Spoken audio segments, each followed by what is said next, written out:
नमस्कार दोस्तों, हम फिर से लेकर आ चुके हैं आप लोगों के लिए सुबह की सभी ताज़ा और बड़ी खबरें। फटाफट अंदाज में एक एक कर कर बताएंगे आपको आज देश और दुनिया से क्या बड़ी खबरें निकल कर सामने आ रही हैं। लेकिन उससे पहले दोस्तों एक नजर डालते हैं सुर्खियों पर। प्रधानमंत्री नरेंद्र मोदी के ऊपर जमकर गरजे राहुल गांधी, बोले बीजेपी डर गई है इसीलिए वो इस तरीके की हरकतें कर रही है। प्रधानमंत्री को लग रहा है इंडिया से डर। वहीं पर अगली बड़ी खबर में हम आपको बताएंगे दोस्तों, स्टालिन के बेटे सनातन धर्म वाले बयान पर मचा है 2 दिन से घमासान। संजय सिंह बोले बीजेपी ने जितना हिंदू धर्म का अपमान किया है उतना किसी ने नहीं किया है। वहीं पर अगली बड़ी खबर में हम आपको बताएंगे दोस्तों, आम आदमी पार्टी का बीजेपी के ऊपर बड़ा हमला, बोले सियानी बिल्ली लगी खंबा नोचने। आप समझिए दोस्तों, जब से इंडिया गठबंधन बना है, कभी इंडिया गठबंधन को हिंदू विरोधी बताया जा रहा है तो कभी जो है यहां पर सनातन विरोधी बताया जा रहा है। बताएंगे क्या है ये मामला। वहीं पर अगली बड़ी खबर में हम आपको बताएंगे दोस्तों, बीजेपी के ऊपर जमकर गरजे सुप्रिया श्रीनेत, बोले फिलहाल बीजेपी के नेता अभी हाल ही में दोस्तों किस तरीके के बयानबाजियां कर रहे थे। जीतन राम मांझी ने दोस्तों हिंदू धर्म का कितना अपमान किया है ये भी बताएंगे, जो अब बीजेपी में शामिल हुए हैं। वहीं पर दोस्तों अगली बड़ी खबर में हम आपको बताएंगे दोस्तों, दरअसल आपको बताते चले प्रधानमंत्री पर ओवैसी का हमला, बोले फिलहाल वन नेशन वन इलेक्शन देश में कहीं पर फिट नहीं होता, ये सिर्फ और सिर्फ लोगों को धोखा देने का काम है। वहीं पर अगली बड़ी खबर में हम आपको बताएंगे दोस्तों, राहुल के नॉन वेज पर बीजेपी ने घेरा तो कांग्रेस ने भी दिखा दिया बीजेपी के नेताओं के नॉन वेज वाली फुटेजें। बताएंगे दोस्तों कैसे बीजेपी बुरी तरीके से फंस गई है। वहीं पर अगली बड़ी खबर में हम आपको बताएंगे दोस्तों, दरअसल आपको बताते चले इटावा पहुंचे जो है स्वामी प्रसाद मौर्य, बीजेपी को जमकर घेरा, बोले सिर्फ ये भगवान श्री राम के नाम पर मार्केटिंग करते हैं, इनका हिंदू धर्म से कोई लेना देना नहीं, ये बिजनेसमैन है, सिर्फ राम का नाम लेकर बिजनेस कर रहे हैं। वहीं पर अगली बड़ी खबर में हम आपको बताएंगे दोस्तों, दरअसल आपको बताते चले अरविंद केजरीवाल का प्रधानमंत्री के ऊपर बड़ा हमला, बोले इस देश में वन नेशन की जरूरत नहीं, वन नेशन और वन जो है इलेक्शन की जरूरत नहीं है, वन नेशन और वन पढ़ाई यानी कि वन एजुकेशन की जरूरत है। तो तमाम खबरें दोस्तों फटाफट अंदाज में देंगे, एक एक कर देंगे। फिलहाल खैर चलिए बढ़ते हैं सबसे पहली और सबसे बड़ी खबर की ओर। दरअसल दोस्तों आपको बताते चले, संजय सिंह ने बीजेपी के हिंदू धर्म का उतारा चोंगा। संजय सिंह ने बीजेपी को दोस्तों एक एक कर गिनवाए उनके हिंदू धर्म के विरोधी बयान। दरअसल दोस्तों बीजेपी जो कि स्टालिन के बेटे पर पूरे इंडिया को घेर रही है। स्टालिन के बेटे ने कहा था कि फिलहाल डेंगू मलेरिया मच्छर से भी खतरनाक है सनातन धर्म, इसको खत्म कर देना चाहिए। उस बयान पर विपक्ष जानबूझकर कांग्रेस को, आम आदमी पार्टी को और तमाम जो गठबंधन बना उनको घेर रहा है। लेकिन दोस्तों मैं आपको बता दूं कि बीजेपी के तमाम नेता इस तरीके के बयानबाजी करते रहते हैं, आए दिन करते रहते हैं। यही नहीं दोस्तों, जब बात सनातन धर्म पर उठी तो बीजेपी के नेता बिलबिला उठे। लेकिन ये वही लोग हैं दोस्तों जिन्होंने दिल्ली में संजय सिंह ने कहा कि शिवलिंग लगा रखी, शिवलिंग के आकार के फवारे लगा दिए और पूरी दिल्ली में हिंदू विरोधी बीजेपी दिखाई दे रही है। संजय सिंह ने कहा कि बीजेपी ने सबसे ज्यादा हिंदू धर्म का अपमान किया है और ये बात सच भी है दोस्तों। ये सिर्फ भगवान का नाम वोटों के लिए लेते हैं। जब आप समझिए दोस्तों, जब मंदिरों को तोड़ने की बात आती है तो बीजेपी बुलडोजर भेज देती है, जब इनका विरोध होता है तो ये चुपचाप बुलडोजरों को वापस बुला लेते हैं। यही नहीं दोस्तों, जो बीजेपी ये कह रही है कि फिलहाल ये लोग सनातन धर्म के विरोधी हैं, उस बीजेपी की पोल खुल गई है। आपको बताता चलूं दोस्तों, अभी हाल ही में जब मेघालय के चुनाव हुए थे तो याद कीजिए बीजेपी के नेता ने क्या कहा था। बीजेपी के नेता ने कहा था कि आप हमें जिताइए, हम आपसे वादा करते हैं हम आपको फ्रेश मीट खिलाएंगे। अब फ्रेश मीट क्या होता है दोस्तों? गौ माता का मांस। ठीक है, ये लोग जिसको पूछते हैं, जो भारतीय जनता पार्टी बार बार कहती है गौ माता, इनका बीजेपी का खुद का नेता कह रहा है कि ऐसा कुछ भी नहीं है, जो लोग खाते हैं वो खाएं, हमारे यहाँ ऐसा कुछ नहीं है बीजेपी में कि मांस खाने वालों पर कोई रोक है या कुछ नहीं। खुद बीजेपी के नेता ने कहा दोस्तों, जो कि वहां का सीएम फेस है गोंडा, उनका नाम भूल गया मैं क्या है, आप समझिए, खुद एक सीएम कह रहा है मेघालय का कि हम आपको फ्रेश मीट खिलाएंगे, हमें जिताइए। दोस्तों ये होता है हिंदू विरोधी। आप समझिए, जगह जगह तो मीट का विरोध करते हैं, स्मृति ईरानी के होटल तक में मीट मिलता है। लेकिन दोस्तों आप समझिए बीजेपी की पोल खुल चुकी है। फिलहाल चलिए बढ़ते हैं एक और अगली बिग ब्रेकिंग की तरफ। बता दें दोस्तों अगली जो बड़ी खबर निकल कर आ रही है, राहुल गांधी का प्रधानमंत्री के ऊपर बड़ा हमला। बोले प्रधानमंत्री जी आप कुछ भी कर लीजिए, विपक्ष को कुछ भी कह लीजिए, लेकिन इस बार इंडिया से हार जाएगा एनडीए, आपकी कोई मेहनत काम नहीं आने वाली। दरअसल दोस्तों जब से इंडिया गठबंधन बना है तब से बीजेपी इंडिया गठबंधन को बदनाम भी कर रही है और उसको तोड़ने के लिए शगुफे भी छोड़ रही है। आपको बताते चले छोटे मोटे नेताओं के बयान उठा लाती है बीजेपी और कहती है देखो फूट पड़ गई। लेकिन सच क्या है दोस्तों, ये गठबंधन क्या सच में दोस्तों टूट जाएगा या अंत तक चलेगा? सच ये दोस्तों कि ये गठबंधन अब टूटना तो बहुत नामुमकिन की बात है। ये गठबंधन बीजेपी को हराएगा। आप आज लिख के रख लीजिए 2024 में आप खुद कहेंगे कि मैंने सही कहा था। मैं क्यों कह रहा हूं दोस्तों ये? सबसे पहली बात दोस्तों, विपक्ष की तमाम जितनी भी बड़ी पार्टियां हैं जिनको लोग पसंद करते हैं, चाहे वो अरविंद केजरीवाल हो हमेशा दिल्ली में जीतते हैं दोस्तों वो, चाहे ममता बनर्जी हो हमेशा पश्चिम बंगाल में जीतती हैं, और तमाम जितने भी बड़े दल हैं वो कांग्रेस के साथ आ गए हैं दोस्तों, और तब कहीं जाकर बना ये इंडिया गठबंधन। लेकिन बीजेपी के पास कौन है दोस्तों? एक भी आप एनडीए में कोई भी एक ऐसा बड़ा गठबंधन का नाम बता दो जो बीजेपी के साथ है। एक भी गठबंधन नहीं है बीजेपी के पास स्ट्रॉन्ग जिससे बीजेपी ये कह पाए कि हमारे एनडीए में भी मजबूत नेता है। जो ये गठबंधन बना है इसमें सिर्फ छोटी मोटे पार्टियां हैं दोस्तों, बीजेपी में छोटे मोटे नेता हैं। लेकिन आप समझिए दोस्तों बीजेपी क्या कह रही है कि भैया ये तो हिंदू विरोधी है और राहुल गांधी भी हिंदू विरोधी हैं। राहुल गांधी इन लोग का साथ दे रहा है, स्टालिन के साथ है, उनको तुरंत इंडिया से निकाल देना चाहिए। जिसके बाद राहुल गांधी ने बीजेपी को घेर लिया। राहुल गांधी ने कहा कि प्रधानमंत्री जी इस बार आप कुछ भी कर लीजिए, कुछ भी कह लीजिए, लेकिन सच्चाई ये है कि इंडिया के सामने आपका इंडिया हार जाएगा। आप इंडिया के सामने जीत नहीं पाओगे। हमारे पास 60% वोट तो अभी ही है। जाहिर सी बात है दोस्तों तमाम विपक्ष एकजुट हो गया है। बीजेपी सत्ता में अब टिकने वाली है नहीं, इसलिए बीजेपी इधर उधर हाथ मार रही है। बीजेपी पूरी कोशिश कर रही है कि वो लोगों को भड़का दे हिंदू मुसलमान में। लेकिन दोस्तों कर्नाटक से भी बुरा हाल यहीं पर होगा बीजेपी का। याद होगा अभी कर्नाटक के चुनाव में कांग्रेस को बदनाम करने के लिए बीजेपी ने इनको बजरंग बली विरोधी बता दिया था। लेकिन क्या हुआ दोस्तों, बजरंग दल को बैन करने की जब बात आई तब भी बीजेपी को कोई ने वोट नहीं दिया। चलिए बढ़ते हैं एक और अगली बिग ब्रेकिंग की तरफ। बता दोस्तों अगली जो बड़ी खबर निकल कर आ रही है आपको बताते चले दोस्तों, भारतीय जनता पार्टी के ऊपर जमकर गरजे स्वामी प्रसाद मौर्य। स्वामी प्रसाद मौर्य ने दोस्तों फिर से एक ऐसी बात बोल दी जिसके बाद मैं फिर से स्वामी प्रसाद मौर्य का फैन हो गया हूं। दरअसल दोस्तों भले ही स्वामी प्रसाद मौर्य समाजवादी पार्टी में नेता है, लेकिन दोस्तों वो बात ऐसी बोल जाते हैं कि सच में दोस्तों भाजपाइयों को मिर्ची लग जाती होगी। स्वामी प्रसाद मौर्य बेबाक तरीके से बोलते हैं दोस्तों और उनका बोलने का अंदाज जबरदस्त है। स्वामी प्रसाद मौर्य ने कहा कि दरअसल भारतीय जनता पार्टी सिर्फ भगवान राम के नाम पर जो है सिर्फ और सिर्फ मार्केटिंग कर रही है। जैसे कि दोस्तों एक चीज नहीं होती है, आपको मार्केटिंग करने के लिए कोई बड़ा फेस चाहिए होता है। आप सोचते हैं चलो इस पे शाहरुख खान का सलमान खान का फोटो लगा लेता हूं, मार्केटिंग अच्छी होगी, या फिर टीवी एड सलमान से दिलवा लेता हूं अपने टी शर्ट का, खूब बिकेंगी टी शर्ट है। इस तरीके को कहते हैं मार्केटिंग। अब दोस्तों बीजेपी क्या मार्केटिंग करती है? स्वामी प्रसाद मौर्य ने कहा कि वो भगवान श्री राम का नाम लेती है, जय श्री राम के नारे पर लोगों को ठगने का काम करती है। स्वामी प्रसाद मौर्य ने कहा कि इनको भगवान श्री राम से कुछ लेना देना नहीं है। कोई भगवान श्री राम अभी तो आए नहीं है, हजारों साल पहले भगवान श्री राम आए थे दुनिया में। उन्होंने कहा कि फिलहाल लोगों के मन में पहले से ही आस्था है, पहले से धर्म चला आ रहा है, लेकिन बीजेपी तो अभी 10 साल पहले ही सत्ता में आई है, पहले से ही ये धर्म सुरक्षित है। सिर्फ बीजेपी मार्केटिंग कर रही है। स्वामी प्रसाद मौर्य ने कहा कि भारतीय जनता पार्टी जनता को सिर्फ बेवकूफ बनाने का काम करती है। उसको ना हिंदू भाइयों से कुछ लेना है, ना हिंदू धर्म से कुछ लेना है, और ना ही जो है दोस्तों आप समझिए धार्मिक चीजों में बीजेपी की दिलचस्पी है। वो तो सिर्फ चुनाव जीतने के लिए, चुनावी जुमले के लिए सनातन धर्म का यूज करती है। और ये आज से नहीं हो रहा है, ये बहुत पहले से हो रहा है दोस्तों। ये लाल कृष्ण आडवाणी के टाइम से हो रहा है, लेकिन लाल कृष्ण आडवाणी के टाइम पर इतना नहीं था जो अब प्रधानमंत्री मोदी के आने के बाद हिंदुत्व कर दिया बीजेपी ने। चलिए बढ़ते हैं एक और अगली बिग ब्रेकिंग की तरफ। बता दोस्तों अगली जो बड़ी खबर निकल कर आ रही है, वसुंधरा राजे ने कर दिया बीजेपी के साथ खेल। ऐसी गुगली फेंकी कि बीजेपी भी चकरा गई।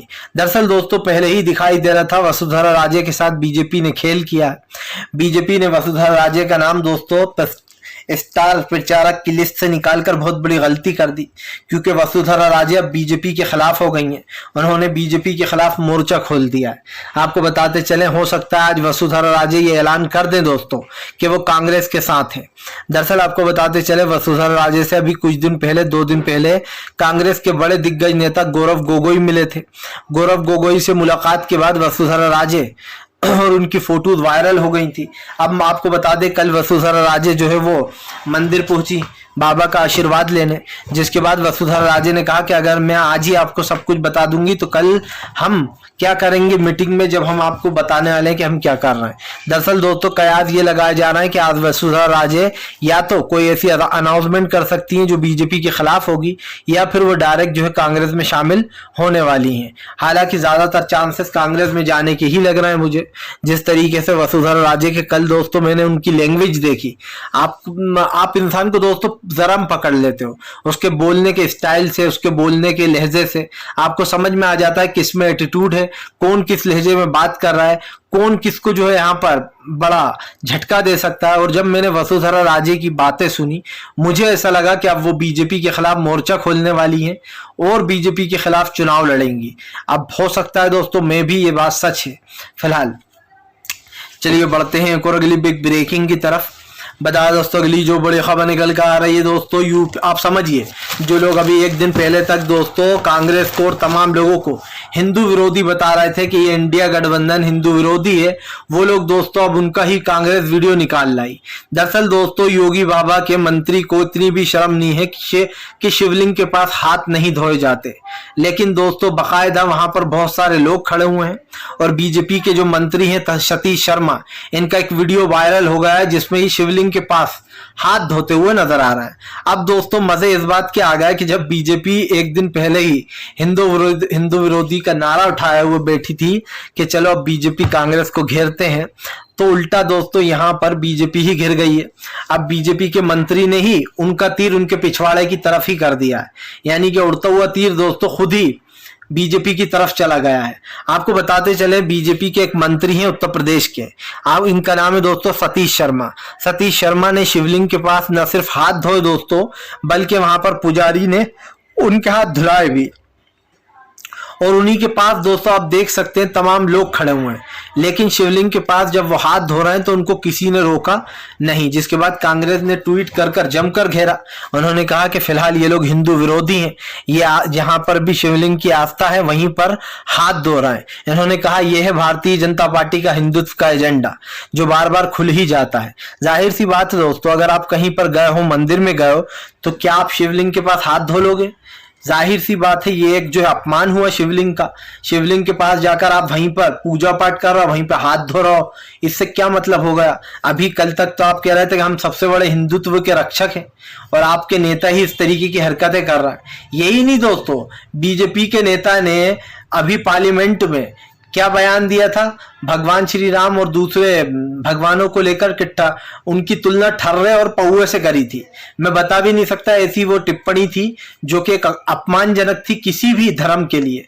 इसलिए मैं बीजेपी के उस नेता का वो बयान दोहराऊंगा नहीं, क्योंकि मुझे ऐसा लगता है कि वो हिंदू भाइयों के धर्म पर एक तरीके से चोट थी। खुद बीजेपी के नेता ने ऐसा विवादित बयान दिया था कि उस बयान को बोलना भी गलत है, मुझे ऐसा लगता है, और इसीलिए मैं उसको दोहराऊंगा नहीं। इसलिए नहीं दोहराऊंगा क्योंकि मुझे लगता है दोस्तों हर धर्म की रिस्पेक्ट करना चाहिए, हर धर्म को अपना धर्म मान के चलना चाहिए। फिलहाल चलिए बढ़ते हैं एक और अगली बिग ब्रेकिंग की तरफ। बता दोस्तों अगली जो बड़ी खबर निकल कर आ रही है, चाचा शिवपाल ने बीजेपी के खिलाफ खोला मोर्चा, बोले फिलहाल चुनाव के बीच में हो रही हैं धांधलियां और गड़बड़ियां। दरअसल दोस्तों आपको बताते चले, जो है घोसी में चुनाव का ऐलान हो चुका अब चुनाव का। ऐसे में शिवपाल का कहना है कि फिलहाल घोसी विधानसभा चुनाव में जमकर धांधलियां हो रही हैं। उन्होंने कहा कि हम उसी को देखने आए थे। चाचा शिवपाल ने कहा कि फिलहाल कोई हिंदुत्व विंदुत्व नहीं है, बीजेपी सिर्फ जो है गठबंधन से डरी हुई है। शिवपाल ने कहा कि राहुल गांधी इतने बड़े नेता हैं, उनके ऊपर बीजेपी कुछ भी कह सकती है, कुछ भी इल्जाम लगा सकती है, क्योंकि वो एक बड़े नेता हैं। आपको बता दें दोस्तों, दरअसल राहुल गांधी पीएम नरेंद्र मोदी के टक्कर में आके खड़े हो गए। सब जानते हैं कि राहुल गांधी इस देश का सबसे पॉपुलर चेहरा बन चुके हैं और पीएम फेस के उम्मीदवार भी हैं। इसीलिए दोस्तों बीजेपी डर रही है। इसीलिए आप समझिए अमित मालवीय जो कि बीजेपी के आईटी सेल के प्रमुख है, उन्होंने एक ट्वीट किया जिसमें दोस्तों उन्होंने भाई बहन के रिश्ते पर न सिर्फ सवाल उठाए, बहुत ही शर्मनाक बात की, वो तो खैर मैं करूंगा नहीं, इनकी तो आदत है। एक बार राहुल गांधी और उनकी बहन की जो प्रियंका गांधी की बेटी है, यानी कि उनकी जो भांजी है, उन दोनों के बारे में बीजेपी के नेता ने विवादित टिप्पणियां की थी। लेकिन दोस्तों आप समझिए बीजेपी के नेता कितने बड़े पप्पू हैं कि भाई बहन के रिश्ते पर भी ऐसे सवाल उठा देते हैं। आप समझिए जो लोग राहुल को पप्पू कभी कहा करते थे वो अब खुद पप्पू बन चुके हैं, क्योंकि राहुल गांधी तो खूब पॉपुलर हो गए। अब इन्हें पता है कि अगर राहुल पीएम के सामने खड़े हुए तो राहुल गांधी जो है 2024 में जीत जाएंगे। इसलिए बीजेपी कह रही है कि भैया प्रियंका गांधी जो है वो राहुल गांधी से ज्यादा पॉपुलर और समझदार है। दोस्तों आप समझिए बीजेपी को कितना डर है कि किसी तरीके से वो राहुल गांधी को पीछे कर दे, और राहुल गांधी प्रधानमंत्री को टक्कर दे रहा है। जाहिर सी बात है राहुल गांधी पॉपुलैरिटी की लिस्ट में दूसरे स्थान पर आ गए हैं। जो इंसान कभी 30 या 50 नंबर पर पड़ा था दोस्तों राहुल गांधी, वो अचानक से भारत जोड़ो यात्रा के बाद इतने पॉपुलर हो गए कि नंबर 2 की पायदान पर उन्होंने हासिल कर लिया। यही कारण है जो बीजेपी डरी हुई है, वो नहीं चाहती कि राहुल गांधी पीएम नरेंद्र मोदी के सामने खड़ा हो। और इसकी सबसे बड़ा रीजन क्या है दोस्तों, प्रधानमंत्री खुद जानते हैं कि उन्होंने 10 साल में सिर्फ जनता को धोखा दिया। अब जनता आने वाले समय में बीजेपी को धोखा देगी, वोट के नाम पर ठेंगा दिखा के चली जाएगी। फिलहाल चलिए बढ़ते हैं एक और अगली बिग ब्रेकिंग की तरफ। बता दोस्तों अगली जो बड़ी खबर निकल कर आ रही है, असदुद्दीन ओवैसी का बीजेपी के ऊपर बड़ा हमला। बोले वन नेशन वन इलेक्शन कहीं से भी लागू नहीं हो सकता, ये सिर्फ शगुफे वाले काम चल रहा है। आपको बता दें ओवैसी ने कहा कि अगर सत्र आने भी वाला है तो वन नेशन वन इलेक्शन पे मुझे नहीं लगता कि सरकार कुछ कहेगी। ओवैसी ने कहा कि ये संविधान के ढांचे को कमजोर करता है, और वैसे भी वन नेशन वन इलेक्शन दोस्तों इतना आसान नहीं है, ये कोई हलवा तो है नहीं जो वन नेशन वन इलेक्शन हो जाए। जाहिर सी बात है पूरे देश में एक साथ चुनाव कराना ये मुमकिन ही नहीं है दोस्तों, कहीं से भी मुमकिन नहीं है। ये सिर्फ बीजेपी ने विपक्ष की बैठक जो पॉपुलर हुई है, जो विपक्ष की बैठक की जगह चर्चा हो रही है इंडिया की, उस मुद्दे को दबाने के लिए बीजेपी ने एक झूठा शगुफा छोड़ा है, और उसने 5 दिन का स्पेशल सत्र बुलाया है। क्यों बुलाया है? क्योंकि वो चाहती है कि जो इंडिया वाला मुद्दा है ये दब जाए। अभी तो आप देखना, अभी तो और रंग देखने को मिलेंगे जैसे जैसे इंडिया गठबंधन की मीटिंगें होंगी, और अभी जो रैलियां तय की गई हैं, 5 कमेटियां बनाई गई हैं इंडिया में, अभी जब रैलियां निकलेंगी तब तो बीजेपी के पेट में दर्द उठने लगेगा। बीजेपी नए नए जुमले निकाल कर लाएगी, मुहावरे निकाल कर लाएगी। मुझे तो लग रहा है कि प्रधानमंत्री जो है यहाँ पर दोस्तों आप समझिए डर के मारे जो है वो ही नहीं हो जाए दोस्तों पागल, क्योंकि जाहिर सी बात है प्रधानमंत्री को इतना डर लग रहा है कि अब क्या होगा मेरा, अगर मैं सत्ता से चला गया तो मेरा क्या होगा, कैसे जो है यहाँ पर रोज कपड़े बदलूंगा, लाखों के जूते पहनूंगा, क्या होगा मेरे प्लेन का, जो मैंने प्राइवेट प्लेन खरीदे थे सारे के सारे सब ऐशो आराम चले जाएंगे। और जो हर चीज को हिंदुत्व में ढाल रखा है, जो एक्टर हैं दोस्तों, चाहे वो अक्षय कुमार हो, अमिताभ बच्चन हो, खैर अमिताभ बच्चन तो कम ही है, लेकिन जो अक्षय कुमार है, अजय देवगन है, ये लोग आए दिन मोदी सरकार की भक्ति में लीन रहते हैं। ऐसे लोगों के साथ बहुत अच्छा होगा जब बीजेपी चली जाएगी तो फिर इनसे पूछेंगे कि क्यों भैया अब क्या हाल है आपके, अब जो है पेट्रोल डीजल पर टिप्पणी दीजिए, क्योंकि कांग्रेस के दाम पर तो खूब अक्षय कुमार से लेकर अमिताभ अनुपम खेर तक इन लोगों ने खूब टिप्पणियां करी, लेकिन जब बीजेपी ने रेट इतने बढ़ा दिए 3 गुना दोस्तों, तब सबके मुंह पर टेप चिपक गया।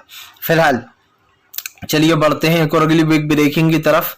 बता दोस्तों अगली जो बड़ी खबर निकल कर आ रही है, महाराष्ट्र जालौन में लाठीचार्ज के बाद भड़के संजय रावत। बोले अजीत पवार, शिंदे और जो है फडणवीस, ये तीनों जो है यहाँ पर गोलियां मारना चाहते हैं मराठा आरक्षण मांगने वालों को। दरअसल दोस्तों आपको बताते चले महाराष्ट्र के जालौन में लगातार हंगामा मचा हुआ, वहां पर बच्चों के सर फोड़ दिए गए, औरतों पर लाठीचार्ज की गई, यहाँ तक कि गोलियां भी चलाई गई। वहां पर हिंसा इतनी भड़क गई थी कि 38 पुलिस वाले भी घायल हो गए थे। लेकिन आपको बताते चले जालौन में जो लाठीचार्ज हुआ उसके बाद बवाल मचा हुआ है, यह आंदोलन खत्म होने का नाम नहीं ले रहा। आपको बता दें वहां पर जिन लोगों के ऊपर लाठियां चार्ज की गई, संजय रावत ने कहा कि ये लोग विरोधी हैं, ये लोगों ने बच्चों महिलाओं और तमाम लोगों के ऊपर वहां पर लाठी चार्ज कर दी, जिसके बाद आपको बता दें कई महिलाएं तो दोस्तों जख्मी हो गई। और ये सवाल उठता है बीजेपी से कि आखिरकार आपने ना बच्चों को देखा ना महिलाओं को देखा, डायरेक्ट लाठी चार्ज करवा दी। फिलहाल दोस्तों अगर आपको हमारा वीडियो अच्छा लगे तो इसको लाइक कीजिए, चैनल पर पहली बार आए सब्सक्राइब करिए।